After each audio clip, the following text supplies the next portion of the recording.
মাই weight loss journey day 12। সকালবেলা ঘুম থেকে উঠে এক্সারসাইজ করে ফিরে এসে নিয়ে নিলাম রোজকারের মতোই চিয়া সিড ওয়াটার। তারপরে ব্রেকফাস্ট। আজকে ব্রেকফাস্টে আমি বানিয়েছিলাম ডিম টোস্ট, তার সাথে খেয়েছিলাম চা। চা খেতে আমি খুব একটা পছন্দ না করলেও মাঝে মাঝে একটু ইচ্ছে করে, তাই বাড়িতেই বানিয়ে ফেললাম চা। এটাই ছিল আজকে সকালের আমার জলখাবার। তাড়াতাড়ির মধ্যেই সেরেছি কারণ আজকে একটু বেরোনোর ছিল। আমার একটা কাজের জন্যই আজকে বাইরে যেতে হয়েছিল। সারাটা দিন তাই মোটামুটি বাইরেই কেটে গেল। তাই ফিরে এসে একটু ইডলি বানিয়েছিলাম, তো সেটাই খেলাম কারণ ভাত তো আর হবে না, সময় নেই অত। তারপরে ফ্রেশ হয়ে নিলাম।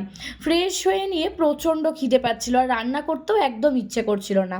তাই দুপুরের ইডলিটাকে একটু ফ্রাই করে একেবারে ডিনার করে নিলাম। আজকে সারাটা দিন প্রচণ্ড ব্যস্ততার মধ্যে কেটেছে আর আমার সত্যি কিচ্ছু ভাল লাগছে না, প্রচণ্ড ঘুম পাচ্ছে।